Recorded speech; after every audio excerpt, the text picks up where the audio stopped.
deegaan cagaarshe xilli caalamka u kala tartamaya beeridda malaayiin geed wadamada saxaraha ka cabanayo iyo waliba kuwa aanan saxara ahayn waqti beeridda geedaha siyaasad caalami ah noqotay xilli dhulweynaha Soomaaliyeed looga baahan yahay ku dayashada caalamka ayaa magaalada Laascaanood waxay dhalinyaro iskood isu abaabulay ka aasaaseen 2014 urur lagu magacaabo deegaan cagaarshe si ay u talaalaan ama u beeraan kumanaan geed loogana hortago saxarowga.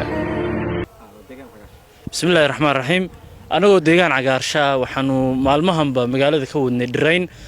si gaar ah waxaan ugu wadnay xaafadaha magaalada oo sakadii walba inaanu maartay dhir intaan u qorsheyno aanu kala kaashano bulshada si ay u beeraan marka muddooyinkanba dhirayntii waan wadnay waxaanu bulshada u sheegaynaa inay dhirta fahmaan oo ay wax beertaan shirkadaha guryaha dhisa ama qandaraastana waxaanu leenahay qandaraaska ugu dara guri walba qandaraasan ugu dara dhirta sida hadda shirkadani ay samaysay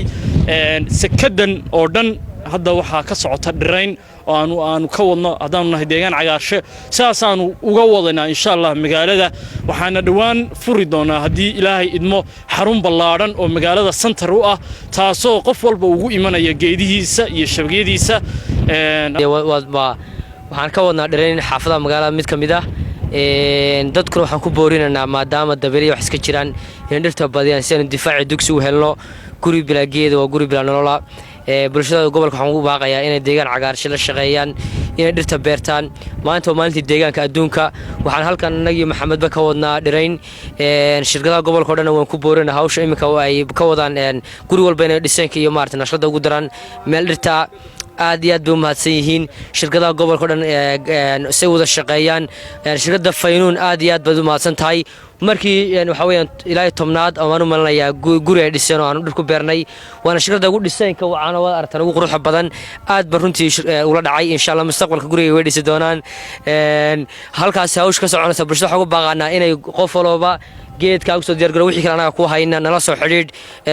meelaha bulshada isku timaado inuun oo dhismo fiican magaalada ka wada oo mar walba aan dhirta ilaawin si joogto ah inoo soo xiriiraan inaanu maartay meel dhismo walba ay dhisaan inaanu cagaarino anagu marka shirkadda aad baan ugu mahad celinaynaa sidoo kale waxaan ilaaway maanta waa maalintii deegaanka dunida adduunka marka environmental day weeye waxaan bulshada u sheegaynaa in deegaanka la ilaaliyo oo dhirta ugu muhiimsan dhirta lagu beero si deegaanka loo sii joogteeyo aynu ka qayb qaadano maalinta deegaanka anagu maanta halkan aanu ku xusaynaayo dhirtii baanu beereynaa